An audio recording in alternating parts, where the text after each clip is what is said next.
Good afternoon, everybody. My name is Tara. I handle marketing here at Prospian. Today's webinar is about troubleshooting, and it's a panel discussion in conjunction with Wadsworth Technologies, Wadsworth Control Systems, sorry. And on the presentation today from our side, we have TJ, Terrell Jones, and that's Terrell there, Nick Earls from Wadsworth, and Amanda DeBevek. Yay, I got it right. So they will do a quick overview of what their role is in the company. For those watching the webinar, if you have any questions, please feel free to put them in the chat at any time. If they're relevant at the time that we're actually talking about it, I'll ask those questions of the team, of the panel. Otherwise, we'll just wait until the end. So with that, TJ, do you want to give a brief overview of your role? Yeah, thanks. My name's TJ Jones. I've been with Prospian for going on 8 years now, primarily working in our institutional maintenance group, doing a lot of repairs, renovations, restorations of historical greenhouses. I've got just over 150 projects under my belt in the repair world. And yeah, that's been the basis of my background in greenhouses. Thank you. Nick? Yeah, I'm Nick Earls. I've been with Wadsworth 8 years. My background, I have a degree in controlled environment agriculture from the University of Arizona. I did hydroponic vegetable production in greenhouses for 4.5 years, and then I worked in the cannabis industry in Colorado for 3.5 years. And what I do at Wadsworth is a lot of different things. I do sales, I do a lot of on-site trainings, I do project planning. I work with our software engineers on developing new settings and set points inside of our control systems. But really just a lot of times working with the growers. Thank you. Amanda? I have been with Wadsworth, it'll be 19 years this year. I started when I was in high school.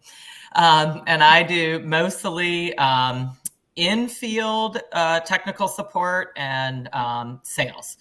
I average 45 to 55 site visits a year, and normally that is pertaining to service of our own products and startup of new systems or renovated systems. So usually coming in after TJ's done and his crew is finished. Okay, thank you. With that, we're going to step into our presentation. We're not going to, this is just a broad overview of the things we're going to discuss, but that's really just a guide. So with that, I'm going to hand it over to TJ to kick off the first topic, which I think is vent issues, according to you. Yeah. So I'll just touch on O&M manuals just because I'm in the maintenance realm of things, and they're really important to me that they're actually used. I think a lot of the troubleshooting and issues that we see regularly that customers are experiencing could be prevented. I'd say at least 40% of the issues we see could either be prevented or pushed out further into the future to give you a little bit more life out of the equipment before you saw some of those problems. So I would just recommend that everyone really goes through their O&M manuals. The majority of projects require that they're provided. So somewhere on a university campus or a conservatory campus, there's an O&M manual with a lot of dust on it on a shelf. I think it'd be great, to just start to read through that. I find them interesting, as boring as it sounds. It helps me understand kind of the systems that are in play. A lot of the systems that I don't get to work with very often, sometimes it helps me to just know that equipment exists and it's out there that we could recommend to a customer. And then typically they'll provide you an entire list of equipment and how often it should be serviced. We provide it. We go a little bit further and say, the bolts on this piece of equipment are going to be checked, twice a year. This section gets greased. So I think the O&M manuals are huge to preventing some of the issues that we're going to talk about today. I'll segue that into our first topic would be vent issues and troubleshooting some issues with vents. Common issues that we see pop up regularly are going to be, hey, my motor's not working.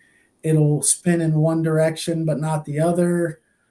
My vent's opening a lot on one end of the greenhouse and not so much on the other, to give us kind of a waving effect.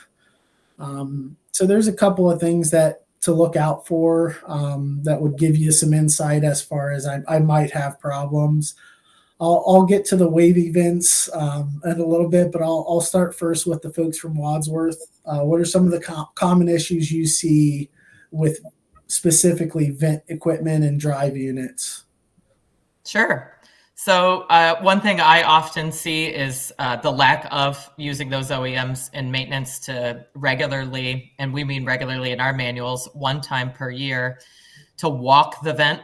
And that might be using a pair of binoculars for your roof vent, or just walking your outside lower side vents and checking the alignment of the rack and pinion and make sure the rack arm is still plumb and true to the pinion. If it is not, it's like a bad tire on a car, and that will start to either wear down the pinion and the teeth, or literally pull it apart, causing a lot of these wavy issues, and or a motor that will run in one direction, but maybe stops and then won't run in another. How about you, Nick?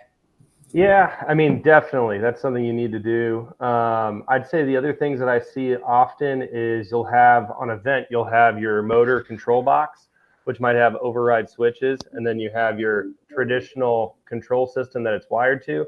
And I get calls often where, hey, our vent won't open, but someone went up to that box and put it in the off position. And I mean, that's a big one. Or if there's issues with breakers tripping. And I get the thing from growers often, you guys probably hear this too, is, yeah, I'm not an electrician. I don't want to do this. I'm not an electrician. And sometimes it's as simple as flipping a switch. So I think before even freaking out about something going on, you kind of got to just start with the basics and keep it calm. Those OEM manuals that you're mentioning, I feel like those get opened once the problem arises, compared to when TJ was saying, take a look at them at first and kind of get an idea what's going on. I have seen sites where they do mark pages in those manuals for troubleshooting, just kind of a little sticky note in the corner. Those are really good things to kind of keep in mind now before that problem arises. We do have a comment in the chat. It's just a comment from Jean Giacomelli. Giacomelli. Giacomelli, yes. And he says, Nick, a CEAC graduate, good to see. Dr. G. Amanda, yes, she began very early in life at Wadsworth. Yep, he taught me a lot of what I know. So good. He's very well known in the industry. So Okay. Thanks, Gene. Thanks, Gene. But yeah, I'd say we kind of dive into even more issues. So like with our drive units, we have torque overrides built into the motor. So this is definitely a common thing where, if it's a side vent, someone stacked up a bunch of pots that they're going to clean later, and it was right in the way of the vent. And when the vent comes down and hits the pots, it triggers our torque override. And you need to kind of back that off. The torque override's there to protect the vent and protect the motor. But if you don't move those pots out of the way, realign the system, it's not going to operate. Mm-hmm. So. And I've seen some instances where vents were not reviewed, at least once a year, people looking them over, and maybe the rack arm has come dislocated from the sash bracket. So the rack arm is now free floating, and the vent can still move because there's other rack arms, but now this rack arm is almost like literally a sword, and it can then go through the glazing or break glass. And then TJ's team's needing to come in and not only replace the pinion, the rack arm, but also that entire section of glazing, because it's poked a hole through it, and may even poke a hole through the shade system below that if that is something that has been deployed. So again, I love my inexpensive pair of binoculars. I do not plan on getting up to everybody's ridge vent, but it's an easy way for me to look for alignment and just simple things like that. But again, walking the outside of the greenhouse every so often is never a bad thing, to catch things before they destroy things, for sure. Gotcha. Hey, Amanda, maybe we could touch on post-repair control items to look at with the vents. I know we had a couple of projects where we could not figure out what the issue was as far as vent sequencing and opening, where after we've made a repair, we need to go into the control system and retime the vents. How important is that after a repair? Yeah, that's really critical. And that has nothing to do with like Wadsworth's control systems or others. So in the event that, let's say, a drive unit ceases to exist, TJ's team comes in, puts a new drive-in unit in, and it rotates twice as fast as the old one. Well, at this point, the travel time of the vent, instead of being maybe 80 seconds originally, is now 100 seconds. If your environmental controller is incrementing that vent open based on that distance traveled, again, now 100 seconds, 20% of 80 was 16, 20% of 100 was 20.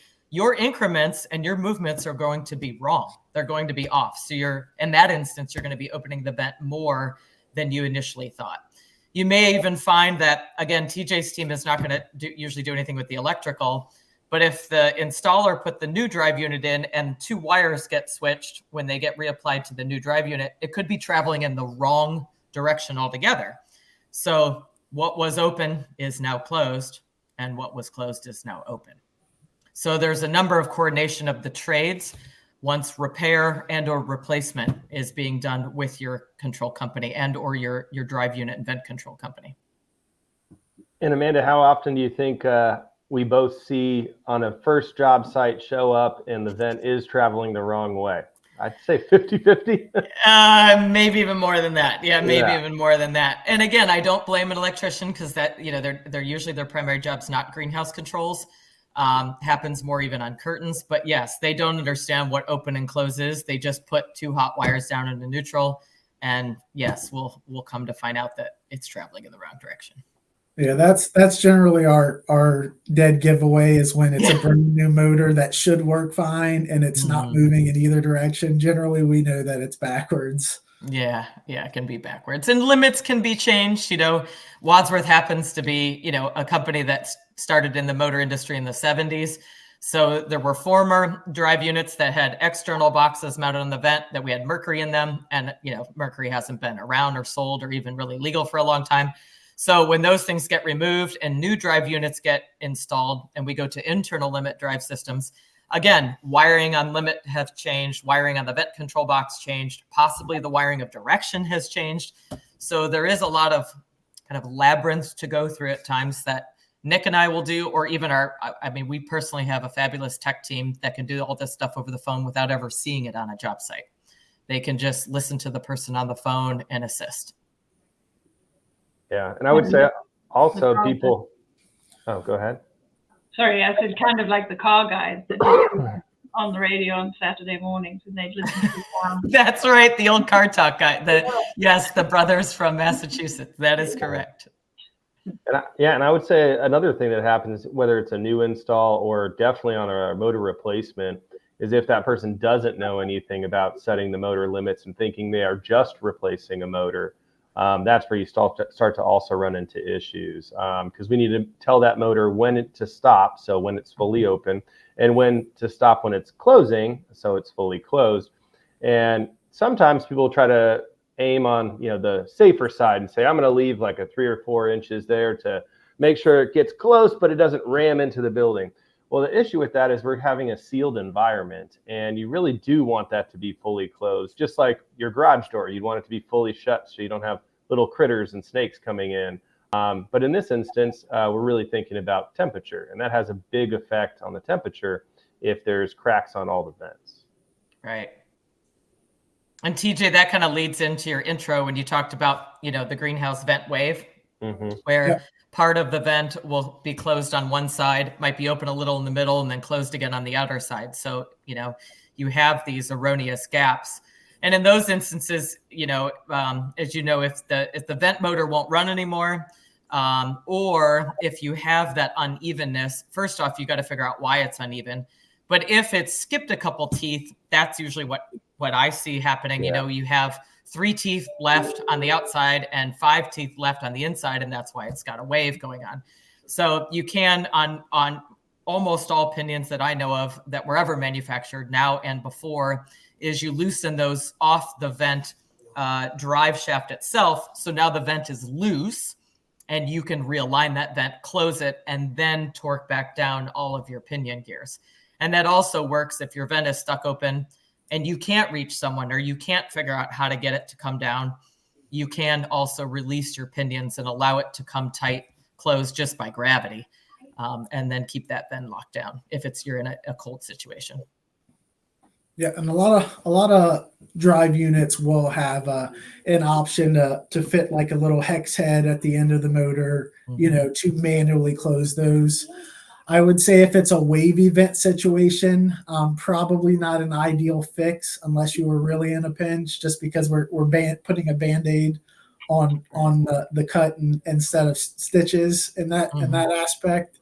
But if it's the event of a power failure, for whatever reason, the vent opened up a little bit in the evening, to let some cooler air in, and it got stuck during a power outage, you can always manually go up with a standard drill, and most motors will have either the hex head adapter attached to them, or they will have it inside a certain portion of the motor where you can remove it, put it in your drill, and then wind down your vent to close it. That's something we get a lot of calls about in the winter. Someone forgot to lock out the vents, to prevent them from opening. For whatever reason, they opened that night and they got stuck. And we're trying to protect plants, in a really, we need to get there quick. And oftentimes, our crews are kind of spread out all over the place. So I think knowing how to manually close a vent with a drill is kind of one of those really underrated things that every owner should know how to do. I always recommend they have 2 or 3 people that are part of the staff that could go in a pinch and run over to the greenhouse and shut the vents. Right. But that's a big one that we get a lot of calls about, where they might be, 6 or 7 hours from our closest installer, and they can't afford to have the vent left open overnight. So I think that's something that's really worth everyone's while that owns a greenhouse to understand how to do in a pinch. Right. Yeah. No, I definitely agree. We do have a couple of questions from Rob. The first one was, what is an O&M manual, which I assume is the operations and maintenance manual, correct? Correct. That is. And he has the EnviroStep manual only. Is that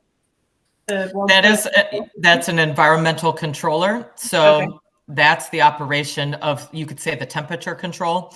But that person should also find out what drive units they have that are running the vents, because they could be from Wadsworth, they could be from Locke, Ritter, or others. Okay, De Geer. I mean, there's plenty of other drive units out there.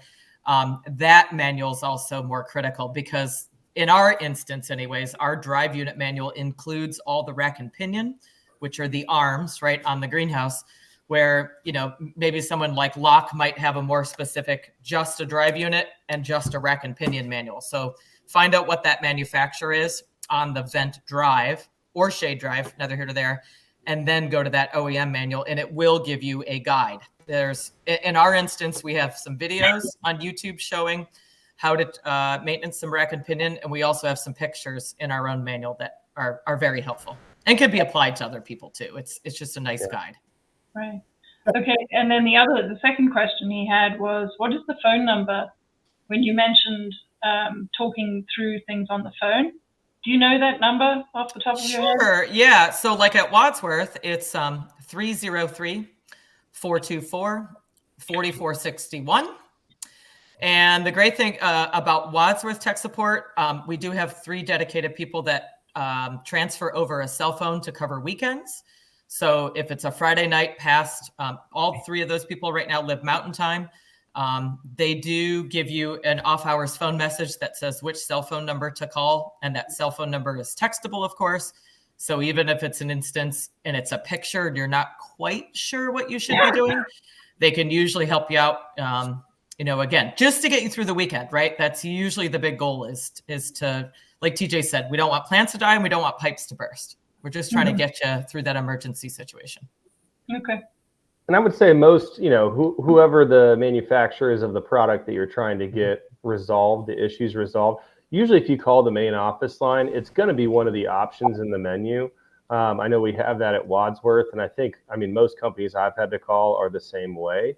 Right. So just try the main number first before even having to do any digging, going through, websites and stuff like that. Right. Those are great questions. Yeah.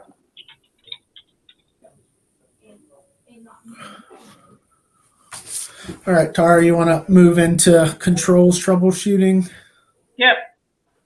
We can touch on automation settings. Amanda, I know I'm guilty of this, farting around with a control system, and I get the settings out of whack. What are some of the common issues that you see, or the tech support gets a lot of common calls that are really simple fixes that could help some owners, avoid some of my past mistakes? Sure. Nickel, I know we'll tout this. People turn things off and forget. He calls it the 5 p.m. issue. And I love that. He puts it in his site visit reports. But I got a text yesterday. They turned off their vertical airflow fans last week when I was there. Somebody was up hanging some speakers, wanted the fan off for obvious reason. And guess what? They forgot to turn the switch back in auto. So they didn't work. I know that our tech team gets that a lot. And again, nobody needs to be embarrassed. It happens to the best of us, even us, in the field. And then I would say for me personally, the other one that I hear about quite a bit, especially this time of year, is the swinging between heating and cooling. And it's because they set their heating and cooling set point right next to each other. You can't have your furnace on at 70 and your roof vent opening at 72. In a greenhouse, that doesn't work. In a basement, in your growth chamber, in your car, sure, but that does not work in a greenhouse. So that is a common call, I think, to tech support. Nick? Yeah, no, definitely agree with that. Yeah, the 5 p.m. switch. So you flip it, don't put it back in auto, and go home because it's 5 o'clock. Yeah. You're gonna hate yourself later for that one. You gotta now drive back to work and get it fixed or put it back in the right position. So I'd say that's very common. The set points being too close together happens all the time. I'd say one thing that people really need to start considering is, obviously having some type of maintenance package, but having somebody come in and do a retraining, even if it's a control system you've been using for a while, you've been using it for years now. Well, there might be software updates that have new features in there that might be something that you really wish you had and you didn't know was already available. That's a big one. The other one is really moving people up. So people get promoted into new positions. They've never used the control, or it's just a new facility they're working at. There's a lot of times we have these like yearly site visits that people sign up for, reoccurring, and we come in and we do a training. And I would say, probably 20% of the time, I'll show up, and when I look, they have all of their exhaust fans coming on, and then they have the vents opening at a higher temperature. And there's settings in our system that will make sure that the vent does open, but it's going to wait for it to open, and all those exhaust fans are trying to come on first, and they're like, why aren't they coming on? And it's because you got to really think about how you cool your greenhouse. So most commonly in like a fan and pad situation, you have your pad wall, your wet wall, and then you have your exhaust fans. And so you got to think about, where does that airflow come from? Okay. So if I turn on these fans and the vent's not open, we build up a negative pressure, which just adds even more damage to either the motors or the structure itself, pulling in different panels. So we need to think about airflow. So we obviously need to open up the vent before we turn on fans. And I think sometimes that gets lost because people say, I want to cool. The fans work a lot faster than these vents do. Well, you got to pull the air from somewhere. So I think just having that reoccurring training makes a big difference. Whether you think you know everything about your control system or not, it's good to have those refreshers. Yeah, I agree. And there's a good question that relates to that from Rob. He asks, set points, would you suggest a minimum of 10-degree difference? So that's a tough gamble. So if you have a newer greenhouse and you keep up on your service on that greenhouse, and you have the equipment and the ability to keep a tighter set point range, you can go down to the 4 and 5 degree range. If you do not, though, And if you have very simple equipment or very old equipment, that will never work because you'll swing back and forth. And yes, 8 to 10 degrees is much better. There are definitely plants or even research institutions that cannot accept those farther spans between heating and cooling. But for the vast majority of I would say our users in a public garden sense, where they're just holding crops or displaying crops for people, versus even a simple high school situation or even a simple college. Again, that's not really driving things to a tight set point for research. That 8 to 10 degree mark is awesome, and that works just fine. Yeah, and I would say a lot of it's related to equipment. I mean, you talked about the age of the equipment. That's definitely a huge factor, but you need to think about also, like, when you think of heating, if you have boiler with thin tube and floor heating, and that takes a little bit to warm up and get everything going, compared to having a unit heater that's immediately blasting this warm air. Well, what people don't even realize with that unit heater, okay, you have it set, it's blasting the air. If you only have a 3 to 5 degrees range in that set point area, if you're blasting that air and the heater goes, okay, we've hit our set point, it turns off. Well, there's a manifold in there that's really, really hot. And there's a fan on the back that's going to cool that manifold down after you told it to turn off. So what ends up happening is it's still kind of heating the greenhouse while it's cooling down the manifold. So you can definitely overshoot pretty easily if you have those too tight. So it's really, a lot of it's equipment dependent and, structurally dependent too. So that's right. Yep. Completely agree. Yep. Hot water heat is much easier to manage on a tighter temperature range, where gas fired or propane fired style unit heaters do always have that extra time that we're not really controlling, and it can bump right into the cooling set point. So great question. I think Rob was the gentleman's name. So yeah, good one. Yep.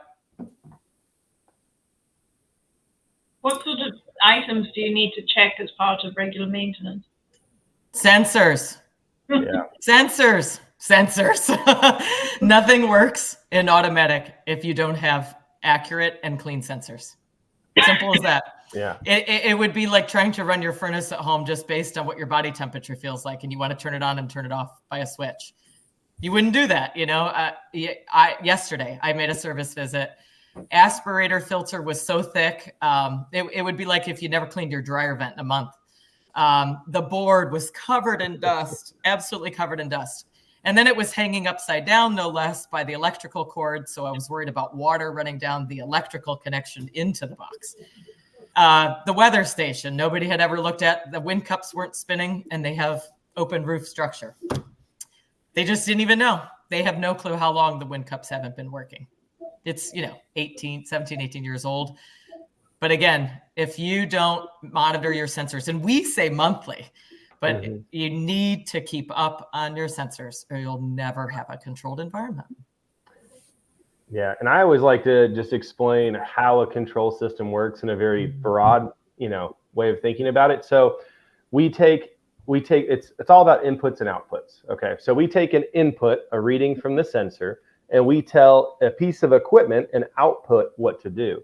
So if your main sensor, your temp and humidity sensor, is coated with lint dust, or hasn't ever been calibrated, or is actually fell on the ground and people have been stepping on it, or who knows, you have no way to tell your equipment properly what to do, because you only have one input to tell lots of outputs. So you can obviously add extra sensors, but if you're not maintaining any of your sensors, it's not going to be beneficial to you. Then basically your automated system can't do what you bought it to do.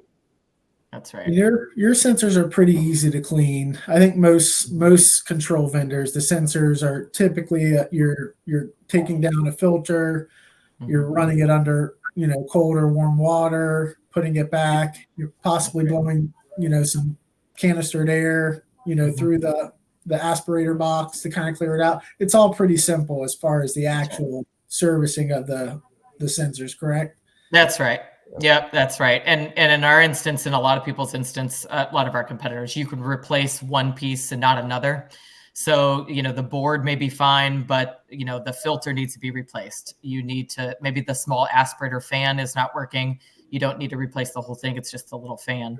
So yeah, they're usually easily serviceable, and they need to be serviceable. They cannot be 25 feet in the air. They can't be, hidden around a bunch of benches where you can't get to them, because otherwise then they do not get serviced. So And that's something we've noticed on a couple of site visits together, that the placement of the sensors is just as important. If we put them up in the trusses, just, or they're just getting baked with sun, it's going to give us a much different temperature reading than what our actual plants are experiencing. Yeah. I always like to explain it like if you had a 2-story house, if you only have one thermostat on the first floor and a cool dining room, and you don't have one upstairs, the upstairs is running warmer. So think of the upstairs of the greenhouse. And you are right that it needs to be plant level, wherever those plants may be. And again, in a public garden, which I'm sure we've all, experienced, you walk into a botanic garden and they have a 25-foot tree and they have understory. You would be surprised if you really poke around. They might have multiple sensors at multiple heights to take averages in those instances, to maintain some of those interesting temperatures and spaces. But from light meters to the temperature to the outside weather station, those all need regular checks, even just if somebody regularly looks at the logs, and then regular maintenance, especially for the interior one that's driving that equipment. Gene asked, he said, do you recommend that the operators monitor the 24-hour data that is measured and then learn that set point is really providing for the desired average hourly air temperature, which I think you just answered. Yeah. And, that kind of depends on controllers. So, we've got some really basic controllers to more advanced systems, right? So looking at an average daily temperature, as most people say, is better than panicking about it, the 5, 10, 30-second change. And Nick, you've done way more growing in your life than I have. Would you tend to agree? Yeah. So I always looked at the graphing every single day. So when I got in that morning, I looked at graphing. So I was mainly looking at indoor, outdoor temperature and humidities. I was also looking at light levels, and I would do that right when I started my day and right when I ended my day, because that would tell me everything. Now being working for a company where we sell this equipment, when someone calls and they're having issues, I can tell you right now, the first thing I look at is graphing. I graph that equipment with the sensors to see if it's operating properly. That graphing is such a huge tool, though, not just for troubleshooting, for really dialing in those set points. And I think that's what Gene was saying is, we talked about different ranges in there and having it from 3 degrees to 10 degrees and 3 being way too tight. But you can really look at your graphing to try to see if your equipment is operating properly and if you are overshooting or undershooting on some of these settings. Absolutely.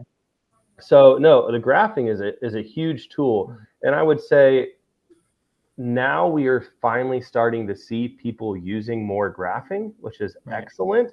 And I think a lot of that technology has also just come a long way to make it easier to use the graphing instead of taking data points and throwing it into another software system to then be able to graph.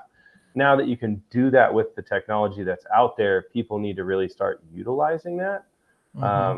Like with Wadsworth with seed, we can create quick charts. So that's exactly what I would do in the mornings and in the evenings before leaving the facility, is being able to have these quick charts easily available to look at.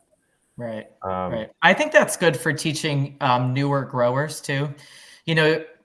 TJ could attest to this. We'll go somewhere, and like Nick, you mentioned earlier, someone will get promoted or they'll leave, and then you have a new teacher at a greenhouse that you just renovated, college or high school, level. And they're like, oh yeah, I have worked in pigs and I've raised chickens and horses and cows, and I've never been in a greenhouse in my life. If I can just get them to look at the graph and notice when things are erroneous, they can find out, hey, if the temperature keeps climbing, but my cooling lights are coming on, maybe that's a broken belt in the exhaust fan. Like, I don't need them to be the maintenance specialist or even a greenhouse specialist. I just need them to understand the anomalies. And using a graph these days, especially with controls that have phone apps, are easy, accessible, instead of always having to live at the controller, even at the, in the greenhouse space. They can just find out real quick, hey, I'm just trying to start seedlings for my kids, right? And I kind of want to stay in this rain, but I can see that I'm always outside of my cooling graph with my temperature. It's always getting really hot. We can surely help them. And TJ could too, surely help them get back in line. And that might be an equipment failure that they don't even know about, but we can deduce what's happening based on the graphing. Mm-hmm. What about aspirator boards? Do you go out and replace those? Rob would like to know. We definitely can. Yes. And that's where a lot of people sign up for some of those maintenance packages, is just to have us there to take care of that. I mean, and that leads into the part I was about to bring up, is parts. Is, you have to have parts. We talked about the inputs and outputs a minute ago, but if your input breaks and you have no way to tell your equipment what to do, you really should have spare parts of things that really become critical parts. Yeah, big issues inside the greenhouse. So the other thing I would also like to mention, and I see this, but it's probably because we've been around so long, we have a lot of old controls, is unlabeled breaker panels. So, we show up to sites and they're like, I don't know why that's not working. And we're like, well, it looks like it should be working in our system. And we're like, well, let's check the breaker. And you show up and nothing's labeled, and you got half of them off, and you don't know if you can turn that on or off, because it might be something that's off for a reason. So if I would say everyone that's on this call, I would say go check your breaker panels and see if they're labeled. And if they're not labeled, just spend a day labeling them. Just go and figure them out, because when that oh no scenario comes upon you, it might be as simple as a breaker. And right. I mean, it's kind of like an organizational thing, just having that organized and ready. Yesterday on my service visit, it's a commercial grower, several houses, tomatoes to, potted plants and so forth. We dug through his, I called it the Wadsworth stash. He had a box of parts, and they were all very well labeled. He had a spare main board for an EnviroStep because he had several, and he had several aspirator boards because, again, those can be easily field changed. There's no line voltage. He had several filters for his aspirators. I mean, they hadn't changed them in a while, which I helped him with, but I was really happy to see at least he had a dedicated drawer and an old filing cabinet that had all spare parts in it. Because, again, you don't want to have to pay, for overnight shipping or wait in an emergency holiday weekend, or it happens on a Friday night, and you don't have that main part like an aspirator board on hand. So that's, to me, a big service kit. If you have a hot water heating system, always having a spare probe to measure that water in that system is usually critical. And a lot of these parts are $50 to a couple of $100 at most. So they're not like you're holding tens of thousands of dollars or something of spare parts on a shelf that you don't think you're ever going to use. Yeah, and I actually just had a call just this week, because we've had a lot of storms coming through. I mean, everyone on this call's probably had storms coming through, and a lot of power failures. And I had a customer call that has 2 of our control systems. They said, it's a university. And they're like, I guess we're going to have to buy new controls. They don't work. I go, well, have you talked to tech support? Have we tried to troubleshoot it? And he goes, no, I'm just guessing, it's done. And I go, well, let's work through this. So we spent about 2 minutes on the phone, had him send me some pictures, and immediately determined that the fuse was blown. And he has thousands of plants in this greenhouse and was willing to wait for us to build a whole new control and ship it out. And in the end, I had him go down the street and pick up a 5-pack of $5 fuses, and the whole system was up and running. So having those fuses, and I told him, I go, while you're there, I'd buy an extra couple packs. He goes, oh yeah, I'm already planning on it, because you never know what's going to happen.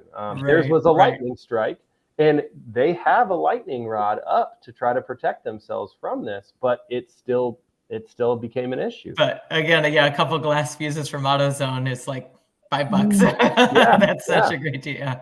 Right. Yeah, right. And having a little bit of attic stock, we recommend it. Typically, when we're on a project, if we've got a couple extra acrylic panels or extra, couple of pieces of glass, we generally like to leave them. A lot of our equipment that's greenhouse specific is kind of time consuming when we talk about procurement and lead times.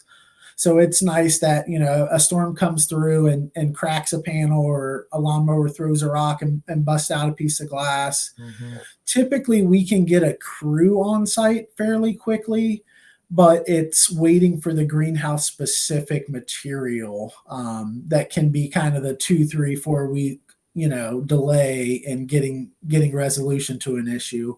So Right. generally, I would say if you operate a decent sized greenhouse, try to have some attic stock. If you can afford to have one extra motor of a pretty common one in your facility, just kind of sitting on a shelf waiting to go. Limit switches don't always give you an indicator that they're going bad, stuff like that. It's easier to just have a spare on site. Glass is a big thing, especially if it's tinted or an opaque panel that's going to be a little bit more customized. I generally say, hey, try to keep at least of the standard sizes on your greenhouse, keep a few extra pieces. A lot of times, owners will say, if you're 100% done, just go ahead and throw away any of the extra. And we always try to convince them to hang on to, it's already there. It's not costing you anything, but it could save you, 2, 3 weeks of downtime in the future just by having things on hand. So anytime you're having repairs, I would always ask them to leave what the installers think would be worth it. I generally default to our installers because I trust them a lot and they've taught me a lot about greenhouses. So generally what I tell them is, hey, if it's useful and it's going to save them a headache in the future, ask them if they want it set aside in storage. And I just think it's a good thing to have a little bit of extra, on some of the important items that you can't really. Exhaust fan belts are another easy one. That same person that Nick sent down to AutoZone or O'Reilly's could have picked up an exhaust fan belt in a pinch too. If you don't have any cooling, just because you don't have a belt, I see, again, like TJ's saying, people who have multiple facilities or multiple zones, that's a super inexpensive part to have on hand. We do see facilities that might have 10, 15, 20 or more wet wall systems or pad systems, whether they're external swamp coolers or internal evaporative pads. Having a pad pump on the shelf, not a bad idea either. They're easily to be swapped out one for the next. Those belts, again, go a long ways. They're usually pretty universal because you don't have, a 36-inch fan, a 48, a 24, and you're all over the place. A lot of times the facilities are built pretty consistent for the main reason of, obviously they're all the same space or size, but they might even have all the same repair parts. So anything with larger facilities, I think, is really key to have organized stock of parts. Yeah, and parts can also get discontinued. So it's always nice to have something on the shelf that, you might not know that they can't get a part to make something anymore, and you're okay because you have some on the shelf. That just gives you time to plan and figure things out. Right, I agree. What about some glazing troubleshooting? Glazing, that's one I'll take. Leaks are a common question or topic in greenhouses. I like to categorize them into a couple of different categories. The first is what I would call is a true leak. That's where a greenhouse is recently refurbished or recently built. The glazing system should be intact and it should not be leaking in certain aspects. So I think the first thing is to kind of diagnose, is this a true leak of the glazing system, or is there something else in play that isn't necessarily a glazing system failure?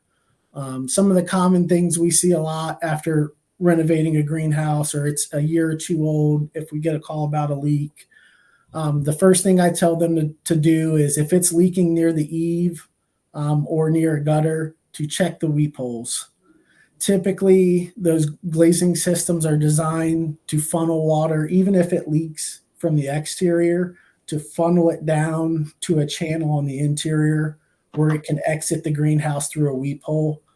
They're set up not necessarily to deal with leaks from the glazing system, but to deal with condensation that we know is going to be present. So that's kind of the purpose of the weep holes.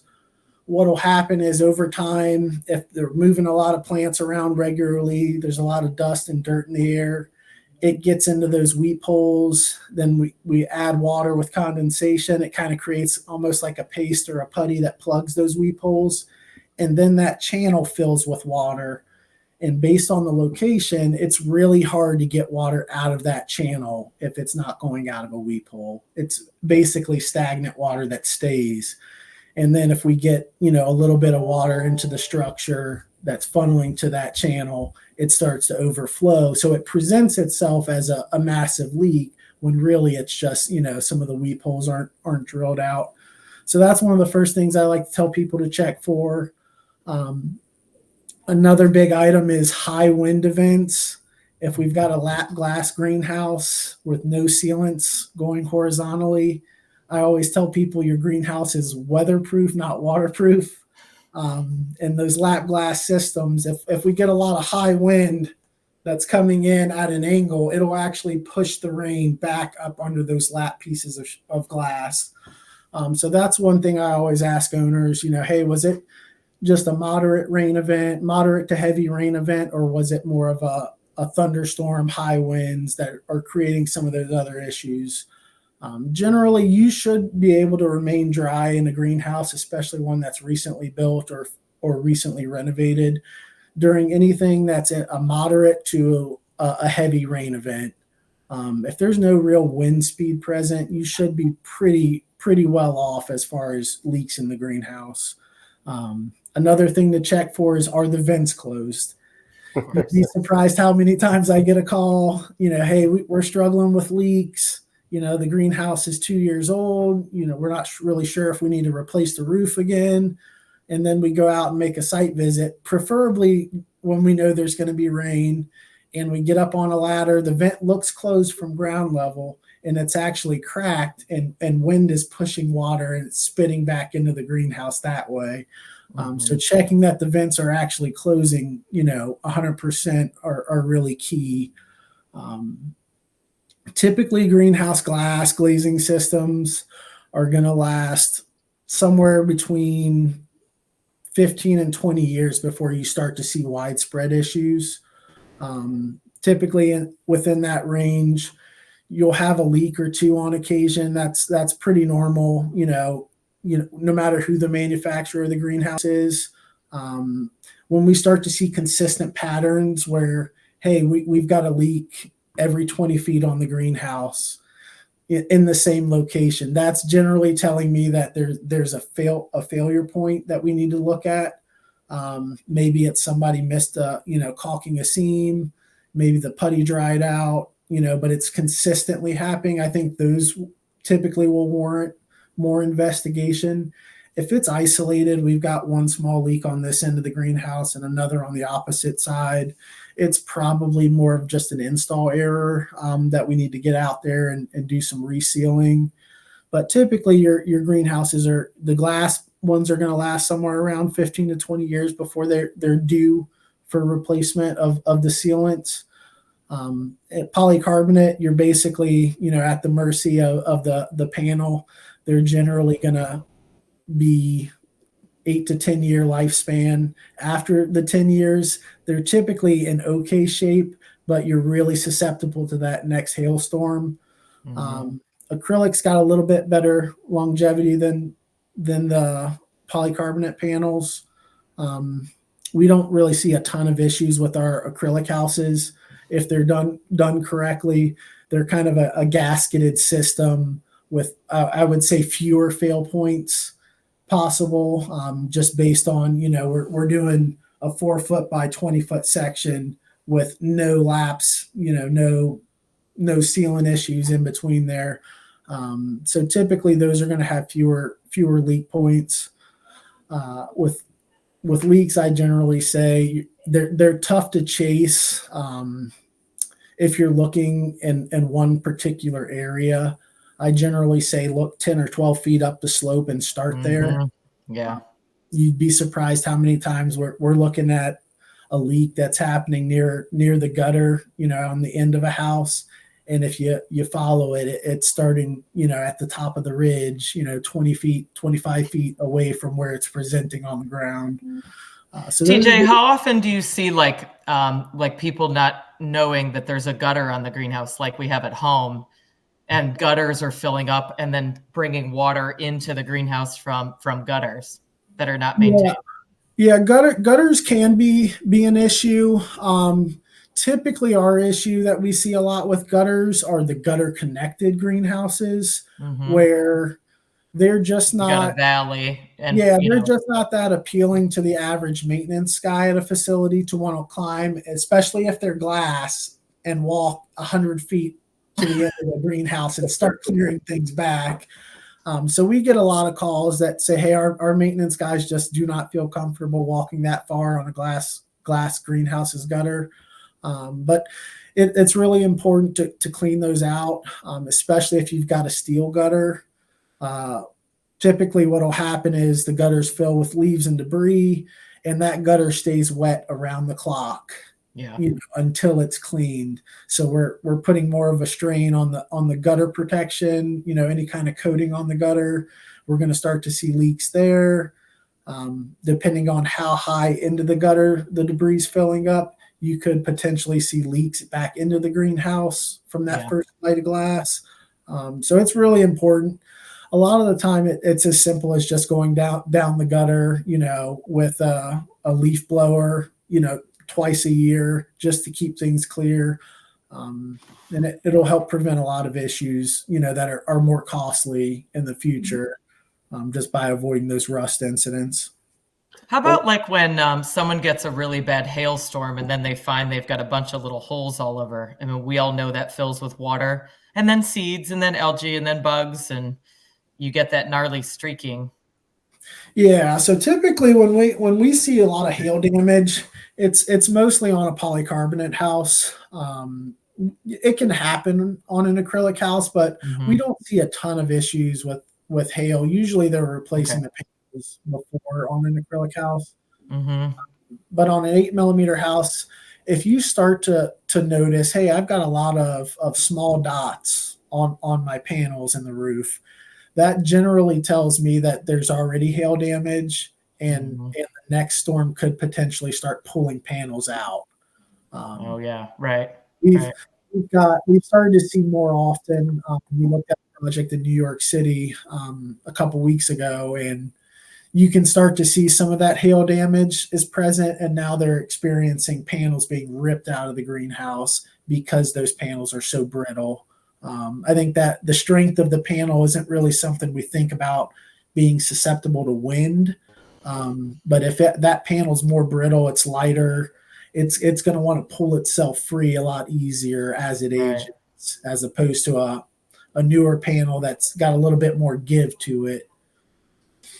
Wow. And I would say one thing you brought up, TJ, and I know we have all heard this before, is, oh, my roof is leaking, and it's really just condensation. I mean, you mentioned condensation. We didn't really touch on that, and we've all had that, especially when the energy curtain uncovers and the air mixes and it's cold outside and all that water falls on you. And they say, oh, the roof leaks every time in the morning, and you're like, well, I think that's condensation. And that's something. Yeah, we get that call a lot.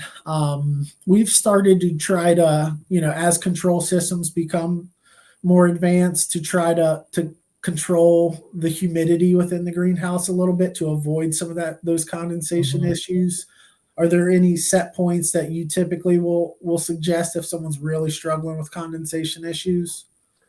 Yeah, I mean, definitely. There's lots of ways to achieve trying to remove that humidity that's up there. So I know a lot of times your projects, you guys, if they don't have a roof vent, you're putting in a high shutter with a high exhaust fan above the curtain to try to remove some of that humidity before it becomes, a rainforest and rain falling on top of you and your plants.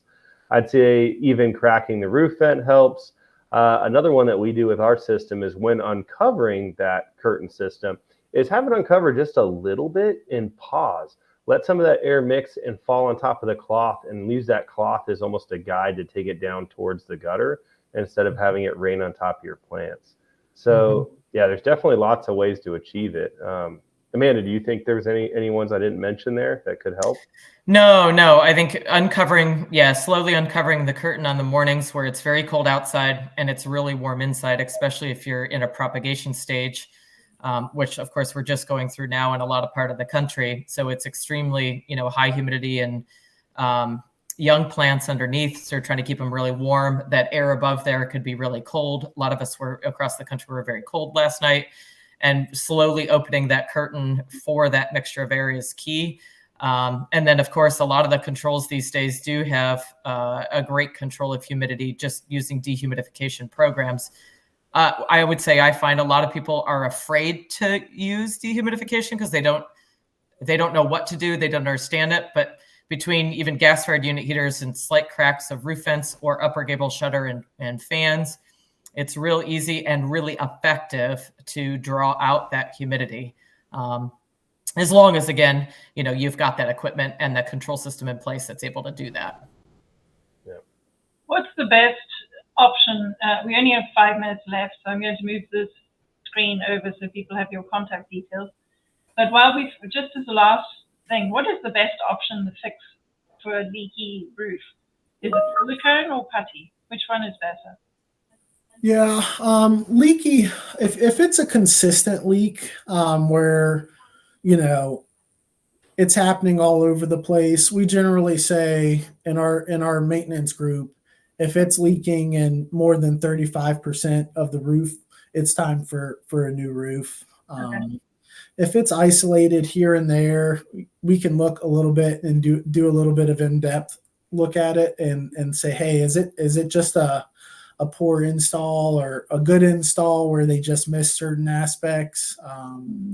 So it really just depends. If it's widespread, it's all over the place, and it leaks a lot, not just a few drops, then it's typically time for a new roof. And depending on the medium of the roof, I would say it's anywhere from 8 to 20 years, depending on if it's a polycarbonate roof or if it's a glass roof. Right. Yeah. Well, we did have a whole chunk about cooling system troubleshooting, but we don't have time to get to it today, unless you can cover it in 4 minutes. I'll give a quick stab at this. So slow down your pad flow. Don't let it spray like Niagara Falls. I live near Niagara Falls. You don't want that. Number 2, don't let the tank leak. That is a huge one. Let your controller turn the pad off overnight. So, because you don't need wet walls, overnight when the sun's not up. And then at the end of every year, drain it, clean it. If you're using it regularly, clean it. But at the end of the season, do not let that water sit in that tank and that gutter.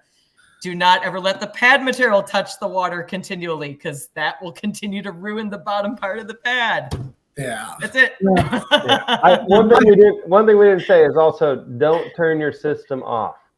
So, because that affects everything we just talked about. Yeah, so don't turn the controller off. Don't turn the controller off. You turn your controller off in summertime, you're going to have a lot more leaks later on when that heat gets so built up in there. Your system gets stopped working. There's a lot of bad things. Yeah, a big thing I would say is just cleaning the systems. Particularly if you have a lot of issues with algae or more so with hard water. Yeah. A lot of those calcium deposits can build up in little corners of the cooling system and almost create a dam, if you will, to where, it's plugging water up from flowing back into the gutter and back into the tank. And it's actually forcing water out of the system when it hits that point. So we generally recommend cleaning your tank once early spring, a few months before you think you're going to need it. And then maybe one time in the fall where you say, hey, I doubt I'm going to need a cooling system, from this point on in the year. I usually like to say, go in and clean it, because that thing's probably been, working double duty for the last 6 months. It's nice to give it a break, clean it, make sure everything's good to go for the following year. And it'll save you some startup time, 2 or 3 months down the road. Nice. Well done. Well, thanks very much for your time, and we really appreciate it. It was great information. If anybody does have any questions, I know that somebody asked about replacing a panel.